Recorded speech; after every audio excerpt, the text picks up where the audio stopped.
My life could be explained by my passports.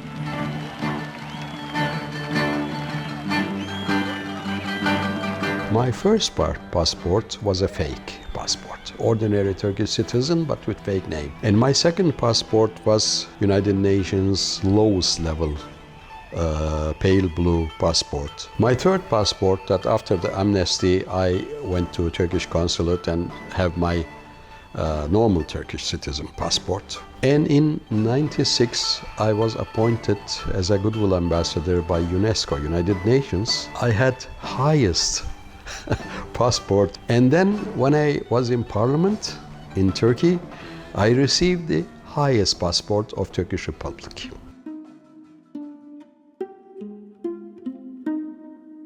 It's like really Kafka's story. I'm the same person. But according to color of the paper which I take from my pocket, I receive different behavior. Sometimes I'm a criminal, sometimes I'm a diplomat. Welcome, sir. Here, I'm the same person. It's a really strange, crazy Kafkaesque world.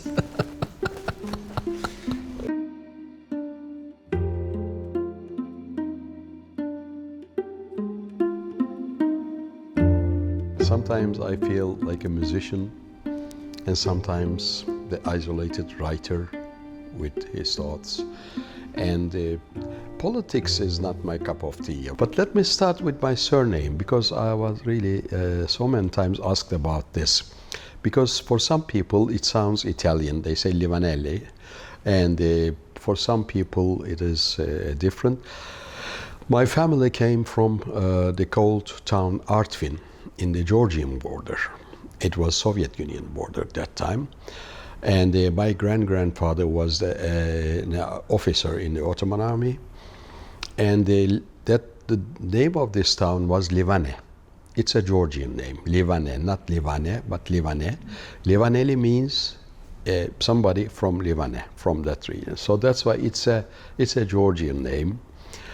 It's not Turkish, but we have so many different cultural roots in Anatolia, in Turkey.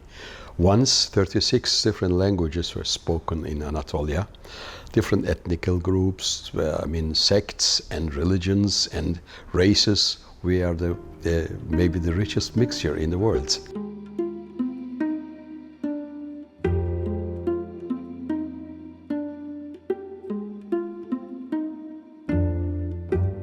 I always prepared myself to be a writer. As a small kid, I was reading like mad. Dreaming about all these writers and foreign literature and Turkish literature.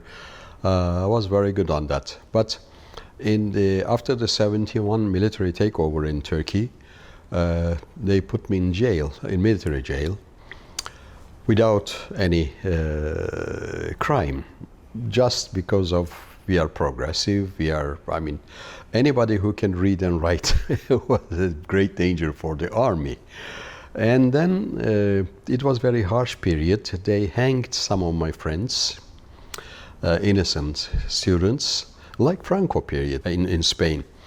So then I was the amateur making music and playing guitar and playing the Turkish traditional instrument saz. So I decided to make some elegies, some songs for my late friends. I started when I was in prison. So I started to compose and write lyrics about this. And then in '73 I went first to Oslo. And in Oslo, radio wanted to make a program with me. I had my instrument. I made a program with these songs, first recording there. And then I went to Sweden, and a Belgian record company heard this, and they wanted to make an album. I recorded in Stockholm, the Europa Film Studio, this Chant Révolutionnaire Turc. This was the title.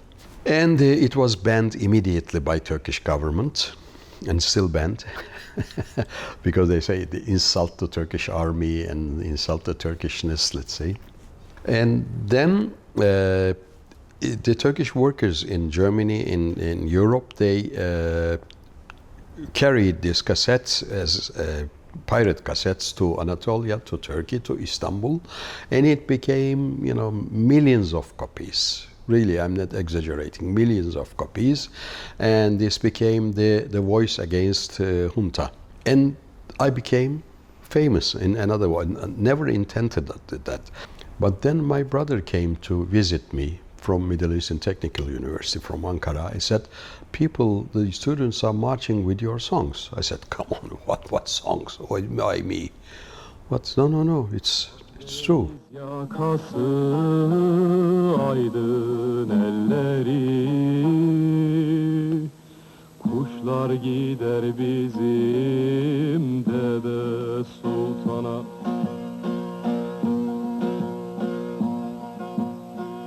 Cemalin görünce yürü. Turkish music is a pentatonic music, come from Central Asia, because Turks came from Central Asia and they brought their instruments, a long neck lute, something.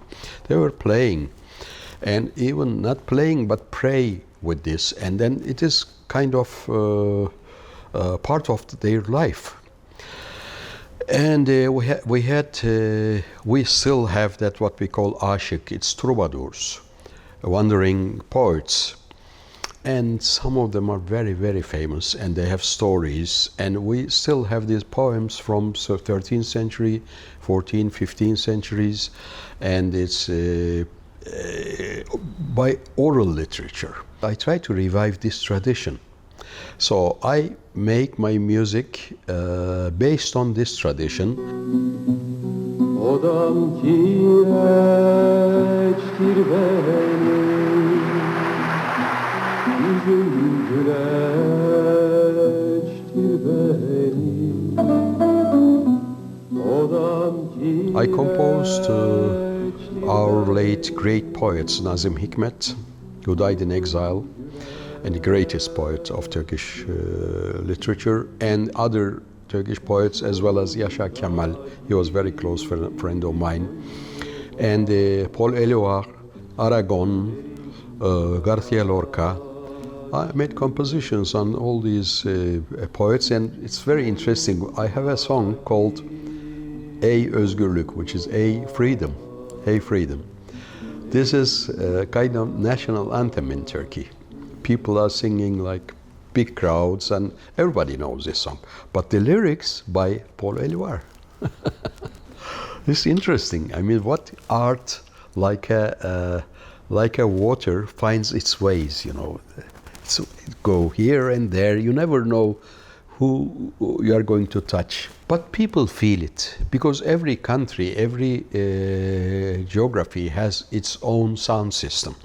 And our sound system, one source is this one, the Anatolian pentatonic tradition, which comes from the Homer time.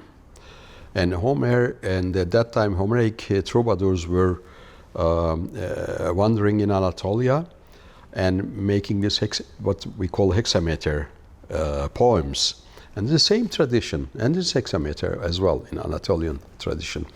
And one of them was very famous, and even Lermontov wrote a novel on that Aşık Garip story. I used also this kind of ancient scales, and one of the most successful scales in not only in Turkey but in Greece, in Spain, and in Mediterranean basin.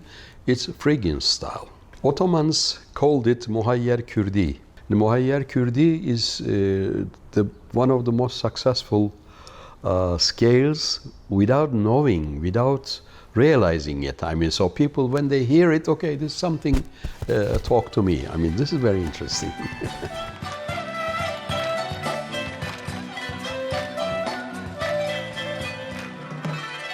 Bir şafaktan bir şafağa, bir akşamdan bir akşama, merhaba demeden daha bu gitmeler gitmek değil.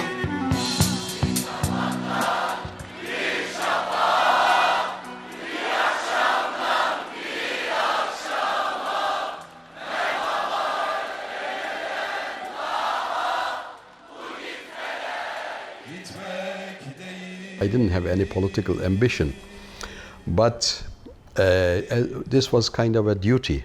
My first album, based on this period, and we have some now heroes called Deniz Gezmiş. He was hanged when he was 25 years old, a very handsome, tall guy, and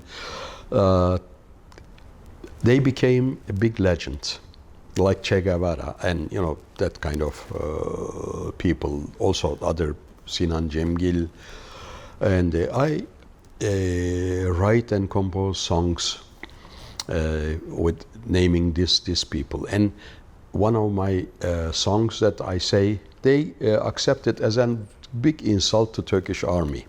So my first album was very, very political. I connected these modern developments with the old Anatolian uprising tradition, because they were uprising against Ottomans, and they had wonderful poems. For instance, from 17th century, something Firman, you know what is Firman? By the sultans. I mean, they write some decisions and orders. Orders belong to sultan, but mountains belongs to us. That kind of things. I mean, very directly, it's a wonderful poems. So I used this and connected to this modern student 68 movement. And then I wrote a lot of songs about exile, about nostalgia, of course about love. I'm always in opposition in Turkey. I'm defending human rights. And human rights are not the most dangerous thing in Turkey is human rights, defending human rights, either this side or that side, because they want to blame you because they do torture and killing people, military or civilian or any other government. I mean, so governments are guilty here.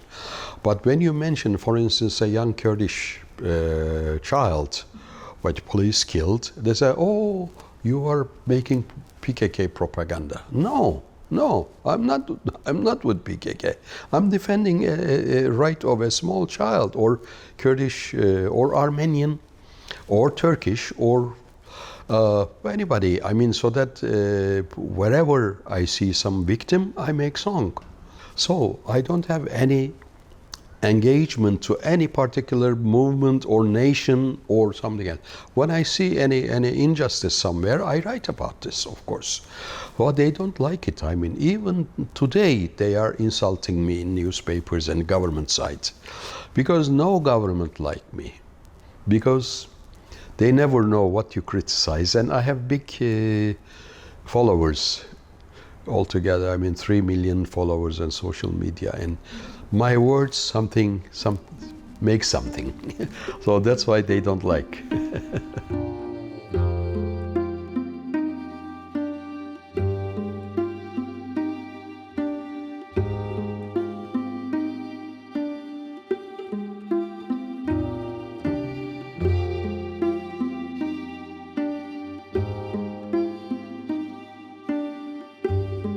People like me, who come from kind of middle class or upper middle class families and studied in good schools, and they don't know anything about folk music and Eastern literature. No, because there was a period after the Republican period and all reforms in Turkey, when we changed the writing style, converted to Latin and all others, the Eastern words, the Middle East, Arabic, and all others, Iranian, were really, we didn't know anything about it because there was a big wall between them and us.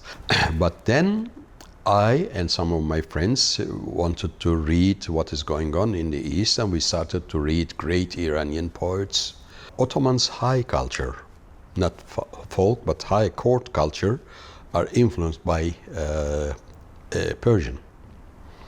music and the words and lyrics and other things, big poets like Hafez or Hayyam or Rumi. And recently I did one work, when I mentioned Rumi, I composed a cycle of his poems, English translations, and I wrote a Rumi suite in a jazz form. Through music, you can explain the feelings. I mean, love, sorrow, or nostalgia, or heroism, and anything. But feelings, not the thoughts, not analyzing a situation of a country, something like this. And that's why I need novels for that. Novels, I can explain different thoughts, different currents in the society, and Turkey is a very polarized society now. All the pre-revolution Russian time, the nihilists and the decabrists, let's say, socialists, communists, and religious, so mixed. Now I can explain only through novel, and I use, of course, all the elements in me are Turkish. Troubadour's poetry tradition and folk stories, which has special technique, and like 1001 Night stories. It's a very interesting style of writing. And also modern literature, like influenced by, of course, William Faulkner and all this great literature, but the influence of Russian literature on Turkish writers are immense. Because we are neighbors, and we used to have very good translation. So I don't make categories in my mind now. I can talk about Hafız Shirazi from Iran and immediately jump to Faulkner, and for the cotton field go to Yaşar Kemal, compare, and no, there is no wall in my mind now, no category. Art of the world. What Goethe said, Weltliteratur. What I believe is Weltliteratur. We need that.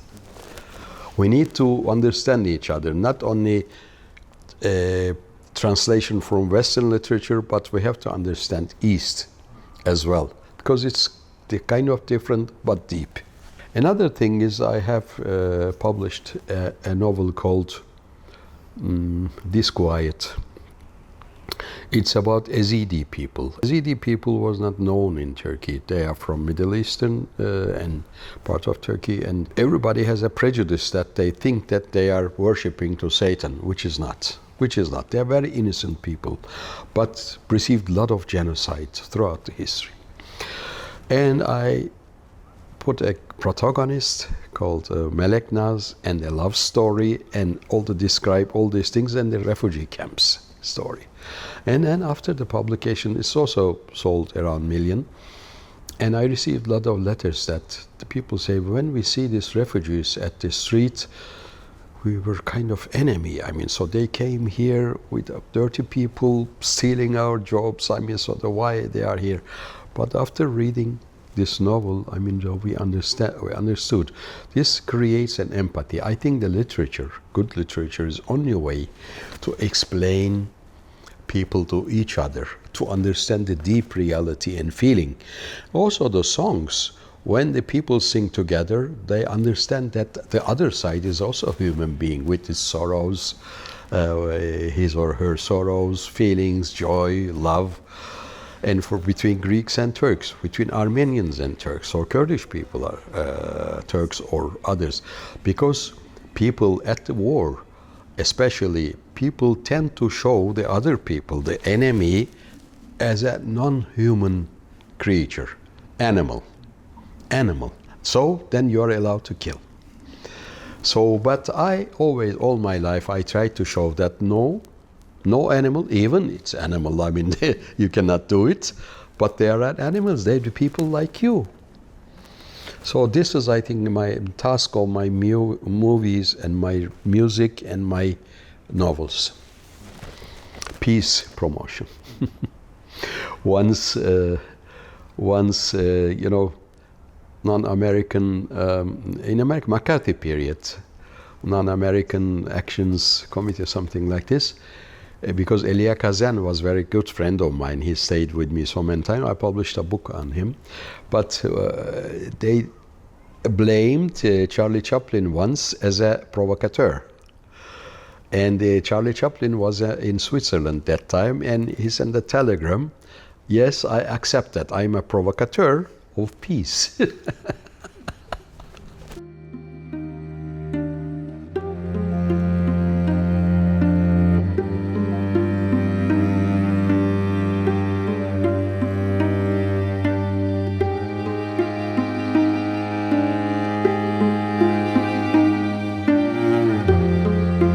Sometimes the Kurdish friends and Armenian friends and the Turkish leftist people and so many people are under pressure. They ask me, why did you choose this way? Because you come from a very decent family. Because my grandfather was an officer in the Ottoman army. My grandfather was a judge. And my father was the president of the appeal court. I'm the first one in the family who stand in the accused part. And they said normally you could be a diplomat or a judge again or something like this because you graduated in good schools and something. But I never felt that because I've been raised in Ankara, and in the 60s when I was teenage, there were a lot of translations from the foreign literature, like it's like a river.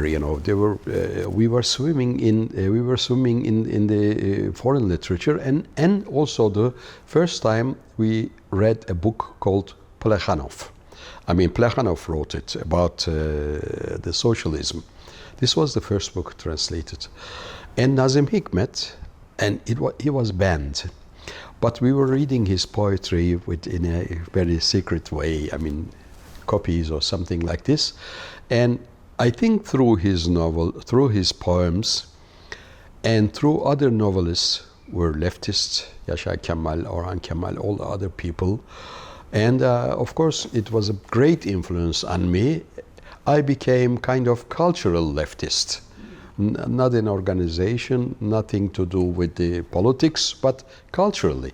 Because after 68, everybody was like that. And then, of course, it was not forgiven by the Turkish governments. And when they made this big cruelty to our generation, to some people, and I chose my way. I started to make all my protests and my writings, but I found a way to communicate with the people. It is a fourth generation now. It's amazing. People are asking me, how did it happen? But I really don't know. I don't know what to answer because I made my own songs. And afterward it spread everywhere. And now the fourth generation, even the kids are singing my songs.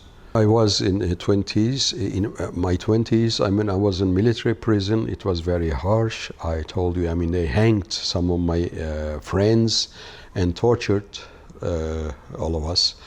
And it was really heavy, and 3 times I was in prison. My father was in a very high position in the justice system and in appeal court. And the military is different, of course. He came as an ordinary visitor. And he told me, which is very interesting, because that time everybody, all these people, the progressive people who are in prison, were the enemy of army, which means enemy of the nation, enemy of all the relatives were really afraid of talking or mentioning, you're alone. And my father came to me and said, my son, I know this is not a good situation, but this will be a temporary.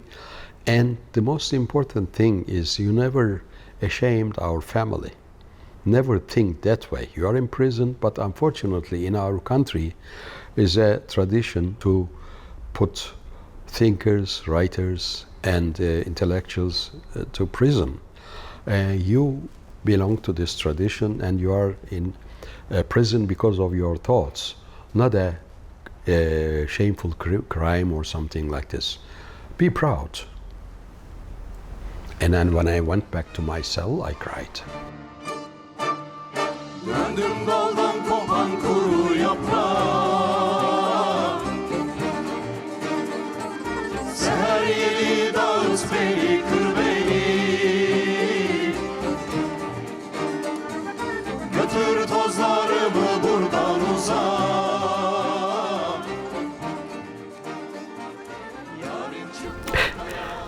Sometimes I make jokes to my friends. They say, sometimes you're hopeful because, first of all, this is serious. My profession is to give hope to the people. Because I'm a known public figure and there are millions of people reading me and trust my thoughts, I cannot give them the very pessimistic ideas. This is against the ontology of my profession. For instance, you go to a doctor, he said, no, don't come to me, you are going to die soon. It is not